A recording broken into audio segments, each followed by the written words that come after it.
राष्ट्रीय शैक्षिक अनुसंधान एवं प्रशिक्षण परिषद के केंद्रीय शैक्षिक प्रौद्योगिकी संस्थान के रेडियो प्रभाग द्वारा प्रस्तुत है छठी कक्षा के विद्यार्थियों हेतु भारतीय जनजातियों के जीवन पर आधारित कार्यक्रमों की श्रृंखला के अंतर्गत कार्यक्रम भील।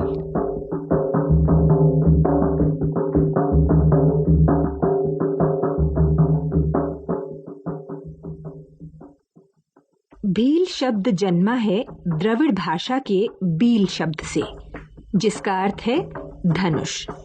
जानते हो, एकलव्य एक भील युवक था जो अपनी लगन से एक महान धनुर्धर बना।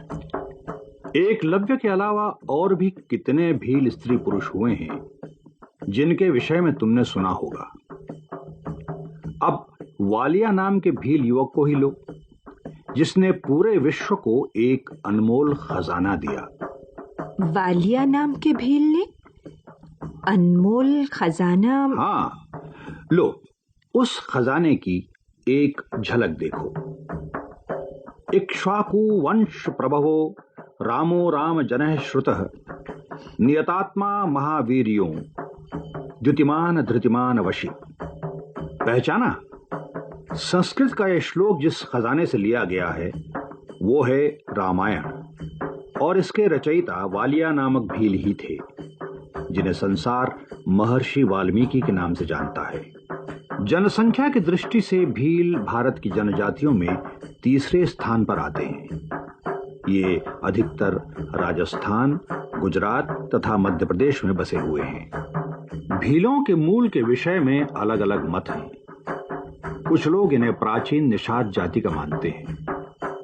पुराणों में ब्रजरथ नामक निषाद का वर्णन आता है, जिसने हिरण का शिकार करने के लिए एक तीर चलाया, लेकिन वो जाकर श्री कृष्ण के पैर में लगा और घातक सिद्ध हुआ। कहते हैं उसके बाद से भीलों को शाप मिला, जिसके कारण वे अपने सीधे हाथ की पहली उंगली से तीर नहीं चला पाते। कुछ लोगों का कहना है कि भील द्रविड़ों से भी पहले बसी जाति के हैं। स्वयं भील अपने को सतयुग में जन्मा मानते हैं। रामचरितमानस में शबरी का यह प्रसंग कितना मार्मिक है। शबरी भी भील जाति की ही थी।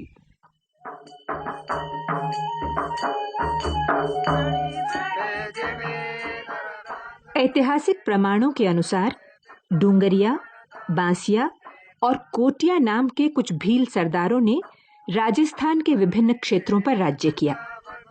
इन्हीं सरदारों के नाम पर डूंगरपुर, बांसवाड़ा, कोटा, उदयपुर आदि शहरों के नाम पड़े हैं। जब भीलों का राज्य छिन गया तो उन्हें जंगलों में रहने के लिए विवश होना पड़ा।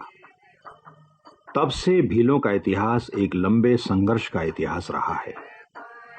जंगलों में रहते हुए उनका राजपूतों से संपर्क हुआ, जो धीरे धीरे घनिष्ठता में बदल गया। कुछ राजपूतों में ये परंपरा शुरू हुई कि राज्याभिषेक के समय तभी राजा गद्दी पर बैठता था जब कोई भील अपने खून से राजा का राज तिलक करता। राजपूत राज्य की नींव रखने वाले बप्पा रावल का लालन पालन भीलों ने ही किया और फिर उन्हें राजगद्दी पर बैठाया। महाराणा प्रताप के बुरे दिनों में भी भीलों ने ही संरक्षण और सहायता दी। तभी तो महाराणा प्रताप के राज चिन्ह में एक तरफ राणा को दर्शाया गया है और दूसरी तरफ भील सरदार को। भीलों की वीरता के चर्चे सुनने के बाद मस्तिष्क में जो तस्वीर उभरती है वो है लंबे चौड़े बलिष्ठ व्यक्ति की। लेकिन भील कद में छोटे, इकहरे बदन के और फुर्तीले होते हैं। इनका रंग तांबे जैसा होता है। कुछ भील गोरे भी होते हैं। गर्म इलाकों में रहने के कारण भील बहुत कम कपड़े पहनते हैं।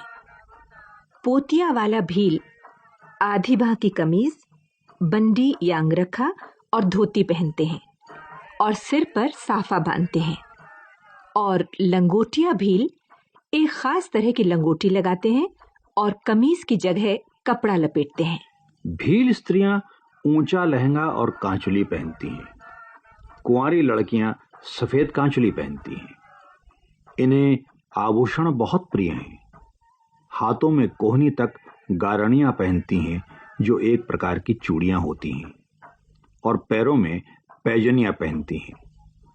इनके आभूषण प्रायः चांदी, पीतल या निकल धातु के होते हैं। भील स्त्रियां गुदना भी गुदवाती हैं।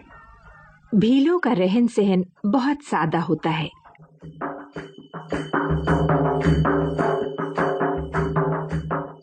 चिरे हुए बांसों की दीवार और खपरेल की छत, बस इससे बनता है इनका झोपड़ा।